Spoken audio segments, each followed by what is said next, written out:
السلام علیکم ورحمۃ اللہ وبرکاتہ۔ ایک صاحب کہتے ہیں کہ وضو کے فضائل ذرا بتا دیجئے کہ کیا کیا وضو کے فضائل ہیں، اس کے کیا کیا برکات ہیں، تاکہ ہم جو ہے اچھے سے اس پر عمل کرنے والے بنیں۔ دیکھیے، وضو کے فضائل اور برکات بہت سارے ہیں، جس میں کچھ فضیلتیں آپ کو بتاؤں گا تاکہ عمل کرنے میں جو ہے آسانی ہو۔ پہلی تو فضیلت یہ ہے کہ وضو جو ہے سراسر رحمت ہے، اور دوسری فضیلت وضو ظاہری اور روحانی پاکیزگی کا جو ہے ذریعہ ہے۔ وضو سے انسان کی ظاہری پاکی بھی حاصل ہوتی ہے انسان کو، اور باطنی پاکی بھی جو ہے حاصل ہو جاتی ہے۔ اور تیسرا ہے وضو سے دل میں نورانیت پیدا ہوتی ہے، یہ وضو کی تیسری فضیلت ہے۔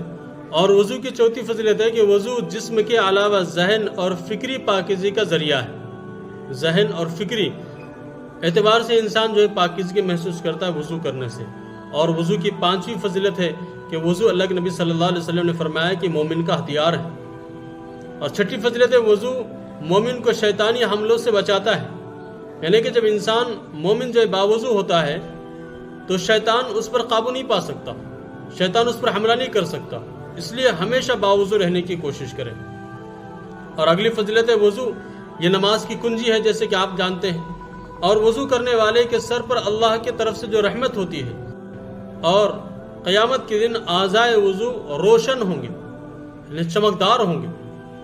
وضو کے شروع میں دعا پڑھنا اور وضو کے ختم پر دعا پڑھنا اس کے پچھلے تمام تر گناہوں کو معاف فرما دیتے ہیں انسان کے۔ حدیث میں نبی کریم صلی اللہ علیہ وسلم نے ارشاد فرمایا کہ بے وضو کے نماز نہیں ہوتی، قبول نہیں کی جاتی یہاں تک کہ وضو نہ کر لے، بخاری شریف کی روایت ہے۔ اور آگے نبی کریم صلی اللہ علیہ وسلم نے ارشاد فرمایا کہ جس شخص نے وضو کیا اس کے سارے گناہ نکل جائیں گے، یہاں تک کہ اس کے ناخون کے نیچے سے بھی گناہ جو ہے نکل جاتے ہیں۔ یہ بھی جو ہے بخاری شریف کی روایت ہے۔ اور دوسری روایت صحیح مسلم کے عمر رضی اللہ عنہ فرماتے ہیں، عمر بن خطاب رضی اللہ عنہ روایت فرماتے ہیں کہ رسول اللہ صلی اللہ علیہ وسلم نے فرمایا کہ تم میں سے جو کوئی وضو کرے اور مکمل وضو کرے، پھر وضو کے بعد کلمہ شہادت پڑھے، تو اس کے لیے جنت کے 8 دروازے کھول دیے جائیں گے، وہ جس دروازے سے چاہے جنت میں داخل ہو جائے۔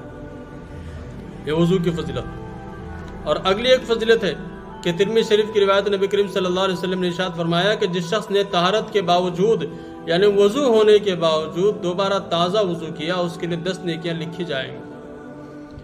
اور تیسری حدیث سے یہ بھی ترمذی شریف کی حدیث سے نبی کریم صلی اللہ علیہ وسلم سے ایک شخص نے سوال کیا، اے اللہ کے رسول صلی اللہ علیہ وسلم، قیامت کے دن تمام انبیاء علیہ السلام کی امتیں وہاں پر موجود ہوں گی، تو آپ اپنی امت کو ان کے درمیان میں کیسے پہچانیں گے؟